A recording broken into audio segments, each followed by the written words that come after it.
The valley was still, bathed in the soft light of early autumn. Dew clung to the long grass, and a faint chill lingered in the air.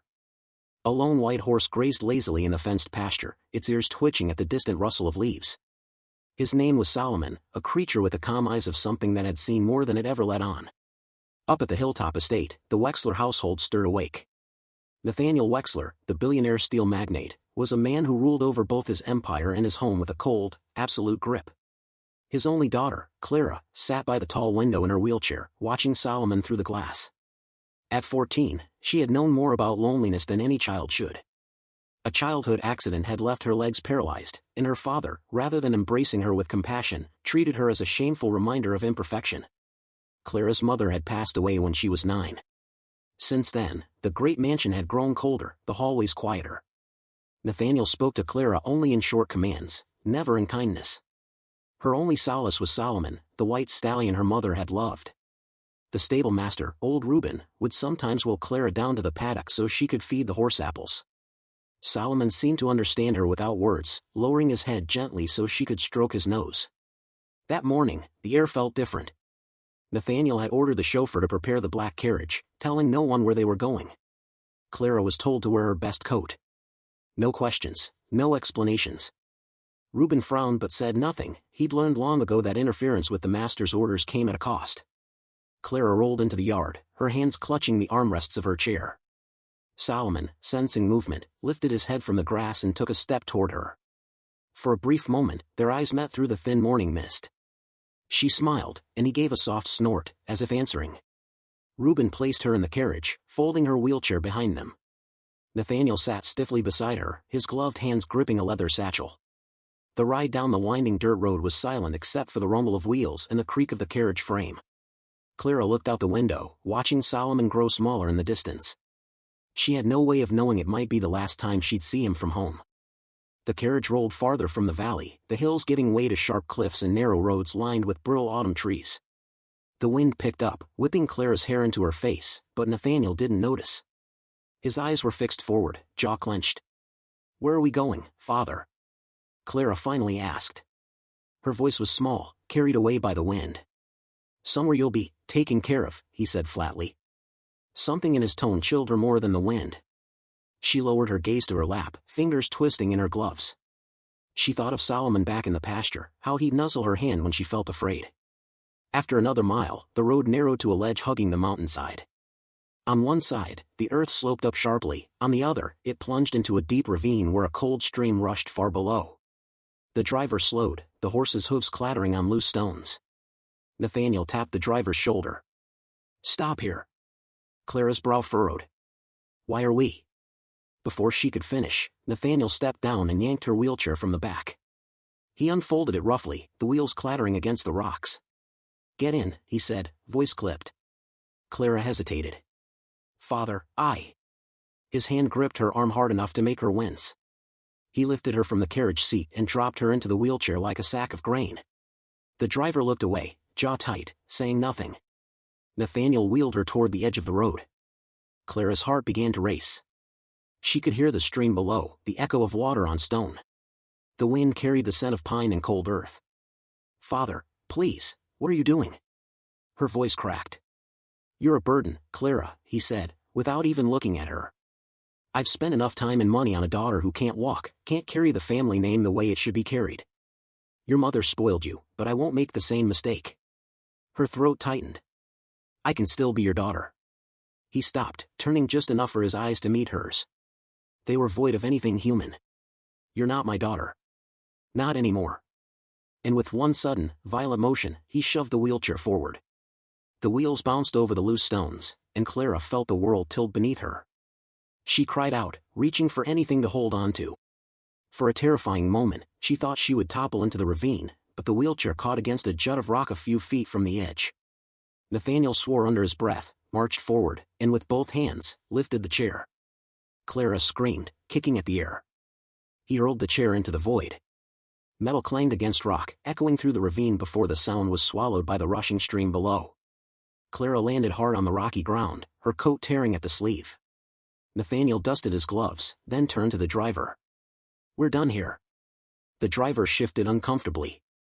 "Sir, she can't." Leave her, Nathaniel snapped. Clara lay on her side, her breath ragged, watching the carriage roll away. The sound of hooves faded into the distance, replaced by the lonely rush of the river far below. For a long moment, she stared at the sky. Pale clouds drifted overhead, their shapes blurring through her tears. The chill seeped into her bones. Her hands trembled as she tried to drag herself backward from the cliff's edge, but her arms were weak from the fall. Back at the estate, in the pasture, Solomon lifted his head. He had heard the distant echo of wheels, the sharp pitch of Clara's voice carried by the wind. His ears twitched, nostrils flaring. Something was wrong. He paced the fence line, eyes scanning the distant road that wound into the mountains. When the carriage finally returned without her, his muscles tensed. The driver avoided his gaze as he led the team of horses back to the stable. That night, while the house lights dimmed and Nathaniel retired to his study, Solomon remained restless. He pawed at the earth, ears flicking toward the dark horizon. Somewhere beyond those hills, the girl who had fed him apples and whispered her secrets was alone. And he would find her. Dusk laid a dim purple veil over the valley as the house lamps winked out one by one. But in the pasture, the white horse would not be fooled by sleep. Solomon circled the fence the way a soldier paces a wall. He lifted his head into the wind, tasting it. Damp earth. Distant pine. Cold air pouring off stone. And beneath it, a trace of leather oil and iron and the faintest echo of Clara's lavender soap, carried thinly from the mountain road. Old Reuben came late with a bucket of oats. "Easy, boy," he murmured, rubbing Solomon's neck. "I know. I know." He had heard the carriage return and felt the sudden, unnatural quiet that followed. No Clara's laugh, no gentle thanks. Only Nathaniel's boots thudding into the study and the door locking like a verdict. Reuben looked toward the big house and then back to the horse. "Something ain't right." Solomon pushed his muzzle into the crook of the old man's elbow and blew a hot breath as if to say, "Let me go." Reuben's eyes shone with something like shame and fear. "I can't cross him, boy. Not outright. Not tonight." He glanced along the fence line, at a section where a hinge had rusted and a board sagged. He didn't fix it. He didn't have to. Sometime after midnight, when the hearths had burned down to gentle red coals and Nathaniel's study lamp finally died, the wind shifted. Solomon's ears pricked. He backed up, squared his shoulders, and struck. The weakened board cracked, then shattered. He stepped through the opening like a ghost slipping past a sleeping guard, and the pasture became the world. Down the lane, up the ridge, he moved at a ground-eating canter, whose finding purchase on gravel he had known since he was a colt. He knew the carriage roads and their smells, iron rims, oiled leather, the sour sweat of the driver's anxious hands. He kept the mountain wind to his nose, following the thread of Clara the way a river follows a grade. On the lower switchback he found the first sign, a torn scrap of blue wool snagged on a hawthorn twig. He stopped and lowered his head, lip quivering. Clara's coat. He blew against it, then pushed on with more urgency, taking the narrower shelf road that climbed to the cliff's edge, dangerous for any animal in daylight, foolish at night. He did not calculate. He continued. The world narrowed to the pale gray of stone, the dark slash of ravine, the white blur of his own forelegs. A loose rock rolled under his hoof. He caught himself, heart thundering, and steadied. Ahead, the road widened to a turnout where carriage wheels had scuffed fresh. Solomon slowed to a careful walk, head swinging left, then right, reading the ground the way a scholar reads a page. He scented iron more strongly now, rust and cold. And something else, the bitter metal tang of fear that clings to skin. He stepped to the rim and looked down. The ravine was a throat of darkness, a ribbon of water glinting in the scant moon. Broken brush and skidded stones marked a fresh scar where something heavy had gone over. A faint sound drifted up, thinner than wind, easy to miss unless you were listening for a voice you already loved. "Here, please." Solomon folded down onto his knees without fear of the edge, neck long, ears pricked. He blew softly, a warm hush into the cold air, a barn whisper, a stall-side promise. Another whisper answered from a ledge a little below the rim. "Soul." "Solomon?" She lay tangled on a ragged shelf, coat torn, one sleeve ripped from the shoulder. Her hands were scraped raw, blood marked the gray stone where she had dragged herself away from the very lip of the drop. Between her and the top was a short, steep rise of crumbled granite and twisted roots, too much for her arms alone, not enough to kill a man who would try. Solomon edged closer, chest against the ground, and stretched his neck. Clara lifted a shaking hand and touched his nose. He chuffed softly, then turned his head and, with careful intent, slid the rein ring on his halter against the root above, testing it. It held. Good boy, she whispered, tears hot now that hope had a shape. I can't, my arms. Solomon shifted again, lowering his withers and shoulder until the ledge and the rim formed a shallow triangle, the slope of his body a living ramp. Clara took his forelock in one hand, the halter in the other. He stood perfectly still. When she slipped, he didn't flinch. When rock gave way, he pressed into the earth harder, as if willing the mountain to be gentler. It took all the strength she had left, and what she did not have, she borrowed from him. Inch by inch, breath by breath, she dragged herself upward, chest against his neck, cheek against the warm silk of his coat. He smelt of crushed clover and rain and courage. By the time she reached the rim, she was shaking uncontrollably. The cold had settled into her bones. Solomon rose slowly so as not to unseat her, then stepped sideways so she could nestle against his shoulder, half lying across it, her fingers tangled in his mane. Home, she breathed. He did not take her home. He could not give her back to the place that had done this. The word she had said was not a place. It was safety. Warmth. Hands that healed, not harmed. He turned away from the cliff road and headed down the trail toward the valley, not to the manor, but to a small cottage set under an old cottonwood tree by the creek, where lights sometimes burned late and the smell of chamomile drifted out even in winter. May Thatcher, the midwife, had delivered half the valley twice over and never asked a price she couldn't waive. She had a soft spot for creatures that couldn't speak for themselves, and a back porch with a hook where she hung a lamp for lost wanderers. That night the lamp burned low, guttering in a draft. Solomon carried Clara like a fragile bundle. He did not rush, a canter would have jarred her. He chose a walking rhythm steady as a lullaby, even when the cold nipped his flanks and begged him to run. At the creek they crossed at the shallows, water licking his fetlocks. Clara coughed weakly and buried her face in his mane. When they reached the cottonwood, Solomon stopped at the porch and raised his head to the bell rope that May kept for women in labor who couldn't knock. He took the frayed end in his teeth and pulled. The bell rang out once, twice, 3 times, a clear, startled peal in the sleeping valley. Inside, a chair scraped. Light flared.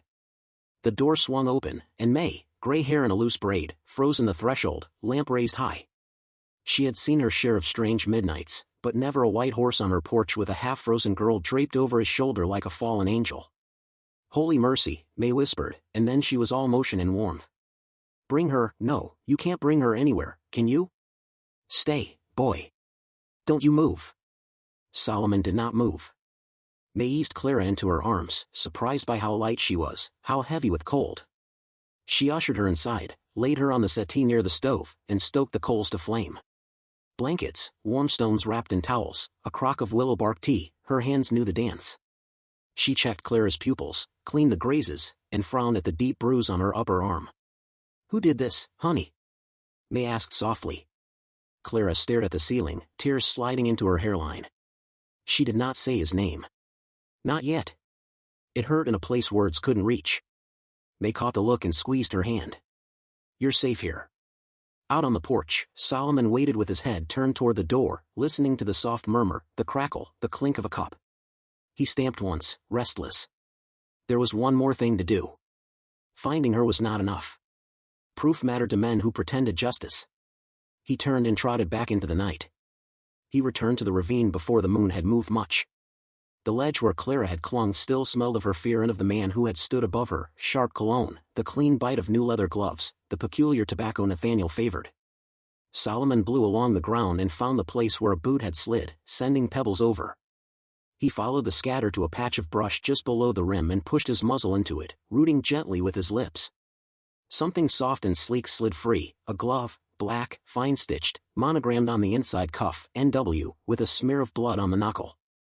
Solomon took it in his teeth, climbed back to the road, and stood a long moment, ears forward, listening to the sleeping world. Then he turned once more toward the valley. At May's, Clara slept at last, warm beneath blankets, a faint color back in her cheeks. May had written a note for Reuben and sent her nephew Jamie to ride at first light to the estate, straight to the stable door, no gossiping detours. Tell Reuben, not the house, she'd said. And keep your mouth buttoned. Just before dawn, a pale shape appeared again at the porch, wet to the knees, breath pluming in the cold. May opened the door, ready with a carrot she'd dug from the bin. Back again, hero, she said, and then noticed a glove dangling from his mouth. She took it, turned it in the lamplight, and read the initials. Her face changed, something hard and resolute settling behind her eyes. Jamie, she called. Make that 2 stops, Reuben first, then the sheriff. And you ride like truth depends on it. By sunrise, the little cottage had the quiet hum of a haven. Clara drifted in and out of sleep, sometimes waking to Solomon's breath at the open window where May had left the sash up a crack, sometimes to May's steady footsteps. Each time she woke she found the glove on the table, its black leather an accusation against the morning. When Reuben arrived, snow of worry on his eyebrows and his hat in his hands, he knelt by Clara without a word and wept into his palm. Then he rose to his full, thin height and went to the door to look the horse in the eye. "Good boy," he said, voice ragged. "You did what men should have done." The sheriff came an hour later, tired of Nathaniel's money and the way it made rules bend. He listened, jaw working, to May's measured account, to Reuben's halting words, and finally to Clara's quiet, steady voice as she told only the part she could bear. The glove lay on the table like a signature. The torn scrap of blue wool lay beside it. The sheriff weighed them both in his hands, then nodded once, like a man who has been waiting for permission to be brave. "We'll need the spot," he said. Solomon lifted his head as if he understood. He stepped off the porch, turned to the road, and waited for them to follow. Down the lane, up the ridge, onto the narrow shelf where the world fell away, he led the sheriff, Reuben, and 2 deputies. He stopped at the turnout, nosed the scuffed dirt, then picked his way to the exact place Clara had clung to life. He snorted once, short and fierce, and scraped a forehoof at the ground. The men looked down into the ravine where sun finally reached the debris, twisted metal and splintered spokes gleaming like a confession. Reuben covered his mouth. The sheriff squinted. "Bring a line. We'll haul that chair up." Solomon stood watch while the men rigged rope and pulleys, while metal screamed softly and then cleared the lip, scarred and bent but undeniable. The right wheel was torn clean off, the armrest scuffed and darkened where blood had dried. The deputy set it on the road with a grunt and stepped back as if in church. The sheriff looked at the horse as though seeing not an animal but a partner. "That'll do," he said. On the road below, a plume of dust rose from a fast-moving carriage headed toward the valley, its driver whipping the team into a foam. Nathaniel Wexler, perhaps finally finding his conscience, or racing to invent a story. It didn't matter which. Something had changed in the order of things that night, and it stood there breathing, white against the mountain, with a monogrammed glove behind him on a kitchen table and a girl alive because he had believed what the wind told him. Solomon flicked an ear toward the coming sound, then turned back to the men as if to say, "I have brought you to the truth. Now you must make it worth the ride." The plume of dust drew closer, the sound of pounding hooves echoing between the mountain walls. Nathaniel Wexler's black carriage rounded the last bend, the driver leaning low over the reins. The moment the wheels ground to a stop, Nathaniel leapt down, his fine coat snapping in the wind like a banner of authority. "What in God's name is going on here?" he barked, his voice carrying the entitlement of a man who had never been questioned. His eyes darted from the sheriff to the deputies, then to the mangled wheelchair lying on the ground like the remains of a crime too ugly to hide. The sheriff, Sheriff Amos Harland, didn't flinch. "Morning, Mr. Wexler. We're conducting an investigation." "Investigation?" Nathaniel scoffed, adjusting his gloves, only to realize he was wearing only one. His gaze flicked sharply toward the sheriff's hand, where the missing glove rested, black leather catching the morning light. Harlan turned it slowly, the monogram visible for all to see. "Yours, isn't it?" Nathaniel's eyes hardened. "That proves nothing. I lost it weeks ago." "Funny thing," the sheriff said, his voice calm but edged like a knife, "we found it right where your daughter was left clinging to a ledge. Same place your carriage tracks stopped. Same place this here chair went over." He pointed with his chin toward the wrecked wheelchair. The wind picked up, swirling pine needles across the dirt road. Nathaniel opened his mouth, but the sound of hooves cut him off, slow, deliberate steps. Solomon moved forward, his white coat gleaming in the sunlight that had just broken over the ridge. He stopped between Clara's father and the lawman, head high, ears forward. It wasn't aggression, it was possession, as if to say, "She is mine to protect now." Nathaniel gave a cold laugh. "You're basing this on the testimony of a horse?" Reuben stepped forward, his weathered hands clenched at his sides. "This isn't just any horse, Wexler. He knows what you did. He led us to the glove, to the wheelchair, to the place you left her. That girl trusted you, and you tried to erase her." A flash of something, annoyance, perhaps even fear, passed through Nathaniel's eyes. But he straightened his shoulders. "My daughter is unstable. She falls often. This is nothing but a tragic accident, twisted into some melodrama." May Thatcher's voice rang clear from the path behind them. "Then explain how she ended up half frozen on my porch, bruised and bleeding, while you sat in your mansion?" She came into view, her face flushed from the climb, Clara's fragile figure wrapped in a quilt in her arms. Clara's eyes, wide, tired, and glistening, met her father's. For a moment, no one moved. The deputy stepped aside to let May pass. Solomon's ears flicked back, a low rumble in his throat as Nathaniel took an involuntary step toward the girl. "Clara," Nathaniel said, his tone suddenly softer, as if a display of fatherly concern could undo what had been revealed. "You must tell them this was an accident. You know I'd never." Clara's voice was quiet but steady. "You did." The single syllable seemed to crack the air. She didn't look away from him. "You pushed me. You took me to that road, and you threw my wheelchair into the ravine. You left me there to die." Nathaniel's mouth worked soundlessly for a moment. You're confused. You're sick." "I'm not sick," Clara said. "I remember every second. The sound of the wheels on the rocks. The way you wouldn't look at me when you shoved me forward."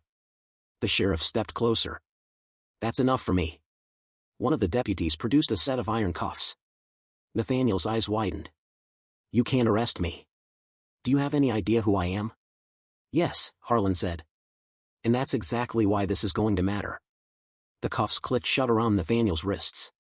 For the first time in his life, the man's posture sagged. The driver looked away, ashamed. As Nathaniel was led toward the carriage, now turned prisoner transport, he glanced back over his shoulder. His gaze met Solomon's for the briefest moment, and something in it faltered. Whether it was hate, fear, or a grudging recognition of defeat, no one could tell. Clara's hand emerged from the quilt, reaching toward the white stallion. Solomon stepped forward, lowering his head until his muzzle brushed her fingers. Her grip was weak, but her eyes were strong. "You found me," she whispered. The sheriff glanced at the horse and then at May. "That animal's as much a witness as anyone here. If he hadn't acted, we might not be standing on the truth right now." May gave a small, proud smile. Sometimes the purest hearts don't belong to people. The small crowd began to move, sheriff and deputies leading Nathaniel down the road, May carrying Clara toward the cottage, Reuben walking beside Solomon. The stallion kept pace without a halter, his shadow stretching long in the morning light. Behind them, the ravine lay silent, but it no longer held its secret. The trial came quicker than anyone expected. Sheriff Harlan had insisted on moving fast. He feared that if the case lingered, Nathaniel's wealth and influence might find a way to twist the truth. But with Clara's testimony, the glove, the broken wheelchair, and the sheriff's own account of how Solomon had led them to the evidence, the case was unshakable. The courthouse in Pine Hollow had never been so full. Farmers, shopkeepers, and ranch hands crowded into the wooden benches, whispering as Nathaniel Wexler was led in, his fine clothes looking strangely out of place against the bare pine walls. Clara was brought in by May, her hair brushed, her cheeks pale but determined. Solomon waited outside, tied loosely to the hitching post, his white coat catching the afternoon sun like a beacon. When Clara spoke, her voice carried through the hushed room. She didn't cry. She didn't falter. She told the court exactly what had happened, the ride up the mountain, her father's words, the push, the cold air rushing past her, the sound of the wheelchair smashing on the rocks below. She told them how Solomon had found her in the dark, how he'd stood like a bridge between her and death. Nathaniel's lawyer tried to paint her as confused, fragile, overly imaginative due to her injury, but each attempt only made the room grow colder toward him. And when Reuben testified, voice trembling with anger, saying, "That girl is stronger than most men I know, and I'll be damned if I let anyone call her a liar," even the judge's eyes softened. The verdict came after just 2 hours of deliberation, guilty, on charges of attempted murder and reckless endangerment. Nathaniel was sentenced to a long term in the territorial prison. As he was led away, Clara didn't look at him. She kept her gaze on Solomon, who stood outside, ears pricked, as if sensing the weight lifting from her shoulders. The weeks that followed were slow but full of change. Clara stayed with May, who made it her mission to strengthen the girl's arms and heart alike. She learned to move with crutches, then with a lighter, better-built wheelchair sent by donations from townsfolk who'd been moved by her courage. Every morning, Solomon came to May's porch, waiting patiently until Clara wheeled herself outside. Sometimes they walked together down to the creek, May following behind with her knitting. Other times, she'd simply sit in the sun with her hand on his neck, the world quiet around them. One afternoon, Sheriff Harlan came by with a brass plaque and a grin. "The town council voted for this," he said, handing it to Clara. It read, "Solomon, Valley's Guardian. In honor of loyalty, courage, and the life he saved." They placed it on the wall of the stable beside May's house, where Solomon had been given a permanent home. Clara insisted on being the one to polish it every week. Spring arrived with wildflowers carpeting the valley. On a warm Sunday, the townsfolk gathered in the square for a small celebration, partly for the planting season, partly, it seemed, for Clara and Solomon. There was music, fresh bread, and children darting between stalls. Clara wheeled herself to the center, Solomon following without a lead rope. The crowd parted for them. Sheriff Harlan raised a hand for quiet. This town has seen its share of hard times, he began, but it's also seen acts of courage that remind us what we stand for. Clara Wexler was shown the worst of a man's heart, and yet she's here today, stronger than ever. And Solomon, he looked at the horse, his voice thickening just slightly. Prove that sometimes justice rides on four legs. The crowd erupted in applause. Solomon's ears flicked forward, and Clara leaned into his neck, smiling through tears. When the music started again, May wheeled Clara toward the edge of the square where she could watch. "You've come a long way, child," May said softly. Clara looked at Solomon. "We both have." That night, as the square emptied and lanterns swayed in the gentle breeze, Clara sat on the porch steps while Solomon grazed nearby. The sky was a deep indigo, stars freckling the horizon. "You know," she said quietly, "people keep saying you saved me. And you did. But, you also reminded me that there's still good in the world. That no matter how much someone tries to break you, there's always someone, or something, willing to stand by you." Solomon lifted his head, chewing slowly, his dark eyes reflecting the starlight. Clara's voice softened into a whisper. "You're my home now." The horse stepped closer, lowering his head until it rested lightly against her shoulder. She closed her eyes, breathing in the warm scent of hay and sun on his coat. In Pine Hollow, the story of the white horse and the crippled girl became more than just a tale of survival, it became a reminder that true strength doesn't always roar. Sometimes, it stands silently, refusing to leave your side when the world turns cold. And long after Nathaniel Wexler's name was forgotten, Solomon still lived on in the valley's hearts, a testament that loyalty and love can carry us out of the darkest ravines and back into the light.